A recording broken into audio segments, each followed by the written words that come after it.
Assalamu alaikum, wonderful viewers. Welcome to my channel where imagination knows no bounds and curiosity takes the lead.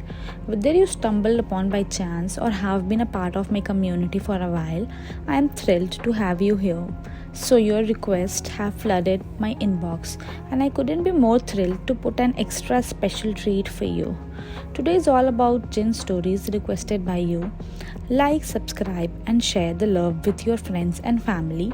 And don't forget to hit that notification bell so you never miss out on the exciting content that awaits. Plug in the earphones, switch off the light as we dive into the first story. So, it was what happened to me last winter. I normally stay at grandpa's place most of the time, and it's just me, three aunts, and my grandparents.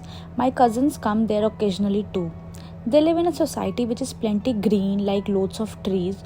The ecosystem is great and stuff. There's a really cool park just 10 minutes of walking distance away from the place. And I usually went there at night because, as I said, the ecosystem is pretty good. So you see a very rare birds and baby birds such as killdeers, cuckoos and stuff at night. So long story short, one day me and a friend who is my neighbor, we decided to walk explore the society at night and take a long way to the park because we deliberately wanted something paranormal to happen. We were on the sidewalks along the main road at night. It was about 1 am and there was a bit of fog as well because it was early winters. He said the same thing to me that is written on the board somewhere on the park, to not walk underneath the trees, but me being dumb thought it was just one of those made up myth aunties tell you to stop playing. So I kept walking under the trees throughout the way. I had watched this video the same week by channel called The Merciful Servant, where they taught you about the types of jinn that existed. And those of you who don't know this, they have a specific names and types. We reached this pretty old tree that was dead and dry in the middle of nowhere. I don't know why I did this, but I joked with my friend, taking name of a particular jinn lives here, and then I went forward and said it loud that if you live right here, I want your place now, and I'm not kidding. The exact same moment, horrific growl came from above the tree, like right over your head. That growl is still etched in my ears. It was just like an angry grizzly bear. To give an example, it was so loud that my ears got blocked and started to ring.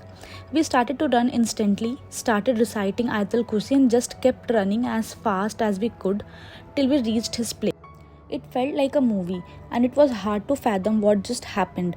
And this is not all. We ended up going to his place since it was closer than my grandparents by a few houses.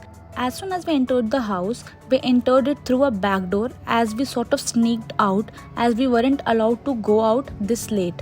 The house had two portions. His mom was sleeping on the upper floor. We entered and only a few small yellowish lights were on in the dining room and everything else was pitch black. The moment we entered and slowly we were walking to his room, there was on the right side, we heard heavy breathing coming out of the room. About 10 feet away, as if someone huge was breathing really loud. So we sprinted to his room and locked it. Then what happened next was that entire night he felt like someone was calling my name from the outside, and I heard someone calling his name from the outside, and there was no one else in the house except for his mom who was sleeping on the upper floor. In the morning, I went over to my own place and my friend told me that when he slept, he woke up feeling like there was someone sitting on his chest and he could not breathe. He said only until he managed to painfully recite Ayatul Kursi and some other surahs, that thing or feeling went away. Thankfully, it did not happen to me, probably because I recite many surahs normally before going to sleep every night, such as last verses of Al-Baqarah, Surah Mulk, and he hardly prayed. So, never walk under trees and do not challenge jinns because they are real. Oh, guys, why would someone do that at 1 am? That too underneath the tree. Anyway, let's dive into another story. So, there's this person who says, at some point in my early teenage years, I would wake up in the middle of the night and see a black figure standing at the foot of my bed. Somehow, I knew it was a woman, even though I had never seen her face. She would appear about once every couple of months. The first few times it frightened me. I would sit up most of the night staring at her. That was most scary for me. Later, a friend of mine who is qualified psychologist told me that there are various stress related illnesses that can manifest themselves like this. My childhood was very stressful for different reasons, so I assumed this was it. The last two times I saw her when I was about 25 years old, and again 7 years later on my honeymoon, when my wife woke up terrified that there was a woman in black standing at the foot of our bed. I stared at the woman in black, then at my wife. I was shocked. My wife could see her too. I got up to turn on the light and she was gone. I didn't want to scare my wife, so I told her that I didn't see anything. I have never told my wife the story because it would terrify her. I do ask her from time to time if she ever saw her again, and she hasn't. She tells this as one of her Jinn stories, and I just sit there and listen to her with a smile on my face. But deep down, I hope that woman in black never comes back again. So, I think this might be happening to him because of childhood trauma. Guys, what do you think? Comment down below. Here's the third story. I went to my grandparents' house back in 1996. The house was located in a really old area. My grandfather bought the land because it was cheap since no one wanted it due to superstitions. Anyway, they built a nice 3-story house. They used some of the tree wood from the area around the lake that was visible from my window frames. My mom has 7 siblings. They all sleep in the 2nd story, and 3rd story has a balcony. At night, they usually light a candle because back then electricity supply was not really good. One night, one of my uncle was sleeping in the room, but then he felt someone is strangling him and he couldn't move. He was struggling to breathe. It felt like he was physically fighting someone, but he managed to scream a few times so that his siblings woke up and came in. They found him resisting an unseen force, which was probably the jinn, and he was so worn out from the fight, jinn had slammed him against the wall. My grandfather came in and started reciting dua and Quran.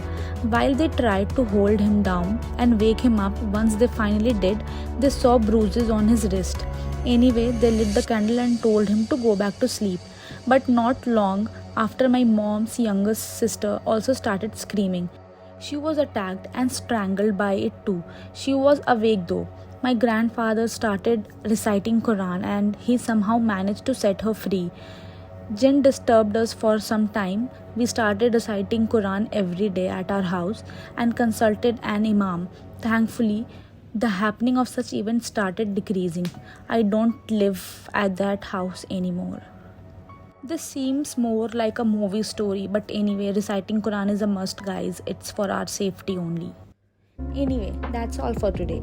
I hope you like the stories. If you have any suggestion, comment down below. And if you want me to feature your story, feel free to DM me on Instagram.